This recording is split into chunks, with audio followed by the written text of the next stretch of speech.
Hello students, हम पढ़ रहे थे तीसरे चैप्टर को, नियोजित विकास की राजनीति।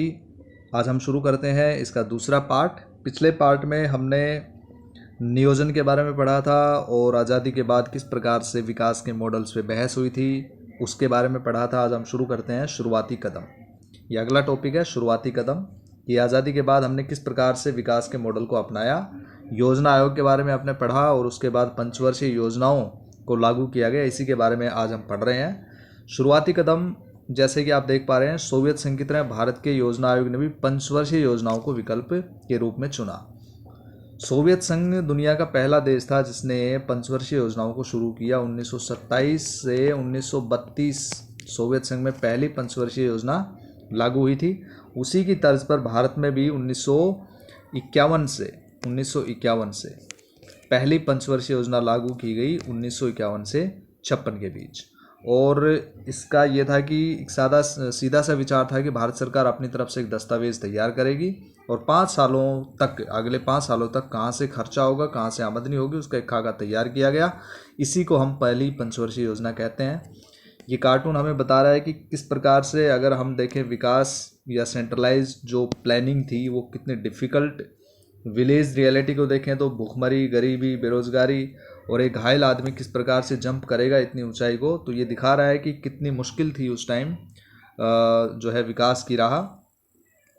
योजना के अनुसार केंद्र सरकार और सभी राज्य सरकारों के बजट को 2 भागों में बांटा गया। ये भाग थे, एक तो गैर योजना व्यय, यानी कि जो हम प्लानिंग नहीं कर रहे हैं उसके ऊपर खर्चा अचानक करना पड़ेगा, और दूसरा था योजना व्यय, यानी कि प्लानिंग के अनुसार हम खर्चा, यानी कि एक तो प्लानिंग के अनुसार खर्चा और दूसरा बिना प्लानिंग के खर्चा। ये 2 भागों में इस बजट को बांटा गया था। पहले 5 साल के लिए जो पंचवर्षीय योजना लागू हुई उसे हम कहते हैं प्रथम पंचवर्षीय योजना, और इसका प्रारूप जो है नवंबर में जारी हुआ 1951 के अंदर। और देश में काफ़ी बहस भी उस समय हुई और काफ़ी बड़ी संख्या में जो है कर्मचारी, उद्योगपति, किसान, राजनेता, इस सभी पर व्यापक जो है बहस चली थी उस समय। 1956 से दूसरी पंचवर्षीय योजना हुई थी, आपको पता होगा, 1961 तक चली थी, और उसके बाद 1961 में तीसरी पंचवर्षीय योजना चली थी, 1966 तक चली थी। लेकिन 1966 में जो है आर्थिक मंदी के कारण ये योजनाएं रोक दी गई थी, और 1966 से 69 तक इसको हम प्लान हॉलीडे कहते हैं। क्या कहते हैं? प्लान हॉलीडे, यानी कि ये गैप था योजनाओं के बीच में, इसे हम प्लान हॉलीडे कहते हैं अर्थव्यवस्था की भाषा में। इसके बाद आगे चलते हैं, पहले प्रथम पंचवर्षीय योजना के बारे में पढ़ते हैं। देखें, प्रथम पंचवर्षीय योजना 1951 से 1956 तक, ये 5 साल के लिए योजना बनी। मुख्य रूप से आपको कुछ चीज़ें याद रखनी है। इस योजना में के.एन. राजन ने विचार दिए थे कि भारत को अपनी जो अर्थव्यवस्था है उसकी चाल कैसे रखनी है, धीमी रखनी है। ठीक है, सबसे इम्पोर्टेंट बात है कि अर्थव्यवस्था की चाल कैसी होनी चाहिए, धीमी चाल होनी चाहिए। दूसरा जो इसमें सबसे बड़ी विशेषता इसकी है वो कृषि और सिंचाई, कृषि और सिंचाई पर इसमें मेन फोकस किया गया, कृषि पर। ठीक है, ये आपको याद रखना है। पहली पंचवर्षीय योजना कृषि, और इसमें कृषि में विकास के लिए सिंचाई और बांध वगैरह इसकी व्यवस्था की गई। इसके लिए धन जो है बड़ी संख्या में आवंटित किया गया, और भाखड़ा नंगल जैसे परियोजना आप जो है आपने पढ़ा इसके बारे में कि ये बनाया गया उस समय। इसके बाद में हम डिस्कस करते हैं दूसरी बात जो इसमें थी, कि राष्ट्रीय आय के स्तर को ऊंचा उठाने का लक्ष्य निर्धारित किया गया, और बचत को बढ़ाने पर भी इसमें फोकस किया गया था। अब चलते हैं आगे। पहली पंचवर्षीय योजना के बारे में था कि मुख्य उद्देश्य था सर्वांगीण संतुलित विकास का प्रारंभ, ताकि राष्ट्रीय आय को बढ़ाया जा सके, कृषि पर विशेष बल और सिंचाई के साधनों में विकास करना। ये इसका जो है मुख्य उद्देश्य था, पहली पंचवर्षीय। अब दूसरी पंचवर्षीय योजना में चलते हैं। 1956 से लेकर 1961, ये सेकेंड 5 ईयर प्लान था। इसको पीसी महालनोबिस प्लान भी कहते हैं, क्योंकि ये एक मुख्य अर्थशास्त्री थे इसमें। अच्छा, पहली पंचवर्षीय योजना में आपने देखा कि इसकी चाल जो है धीमी रखी गई थी, लेकिन यहाँ पे क्या है, तेज रफ्तार। किसकी तेज रफ्तार? औद्योगिकरण की। तो इस अर्थव्यवस्था में क्या है कि तेज रफ्तार लाने के लिए भारी उद्योगों पर फोकस किया गया।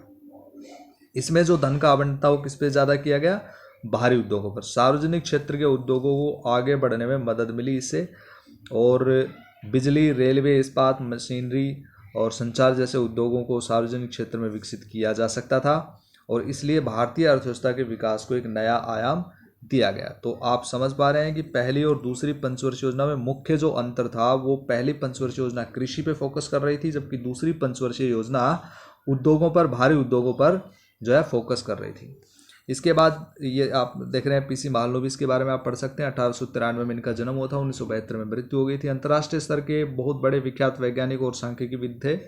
भारतीय सांख्यिकी संस्थान 1931 के संस्थापक रहे, जिसकी स्थापना 1931 में हुई थी।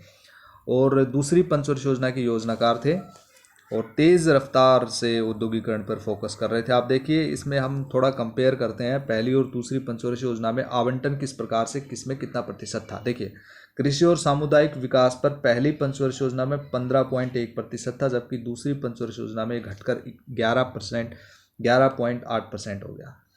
और सिंचाई और बाढ़ नियंत्रण में पहली में सिंचाई पे मैंने जैसे आपको बताया कि 17% था और इसमें जो है दूसरी में 10.1। इसी तरह से उद्योग और खनन पे पहले में काफ़ी कम था, वहीं दूसरी में देखिए बढ़कर कितना हो गया, 18.5% हो गया। इसी प्रकार से परिवहन और संचार में भी दूसरी पंचवर्षीय योजना आगे निकल गई, 28.9% हो गया। ऊर्जा की अगर बात करें तो पहली पंचवर्षीय योजना आगे थी 11.1% के साथ में। और सामाजिक सेवाओं की अगर बात करें जिसमें शिक्षा, आवास, स्वास्थ्य आ गया, तो इसमें पहली पंचवर्षीय योजना में ज़्यादा फोकस किया गया। तो ये इसका कंपैरिजन था। अब हम पढ़ते हैं कि विकेंद्रित नियोजन क्या होता है। विकेंद्रित नियोजन जो है वो क्या होता है कि नियोजन का मतलब हमेशा उद्योगों को और बड़ी बड़ी परियोजनाओं से लगाया जाए तो गलत होता है। केरल में विकास और नियोजन के लिए जो रास्ता चुना गया उसको केरल मॉडल कहते हैं। इस मॉडल में क्या था, शिक्षा, स्वास्थ्य, भूमि सुधार, कारगर खाद्य वितरण और गरीबी उन्मूलन पर जोर दिया गया। केरल में प्रति व्यक्ति आय, जिसको हम पर कैपिटा इनकम कहते हैं, अपेक्षाकृत कम है और यहाँ औद्योगिक आधार भी तुलनात्मक रूप से कमजोर रहा है। इसके बावजूद यहाँ पे साक्षरता 100% है, आयु प्रतिशत बढ़ी है, शिशु मृत्यु दर घटा है, मातृ मृत्यु दर घटा है, जन्म दर भी यहाँ पे कम है। केरल में लोगों को कहीं ज़्यादा चिकित्सा सुविधा मुहैया है। और 1987 से 91 के बीच सरकार ने नव लोकतांत्रिक पहल नाम से एक अभियान चलाया। तो इस प्रकार से आप देख सकते हैं कि केरला मॉडल हम इसे कहते हैं। अब चलते हैं मुख्य विवाद की तरफ कि मुख्य विवाद कौन से रहे। सबसे पहले कृषि बनाम उद्योग।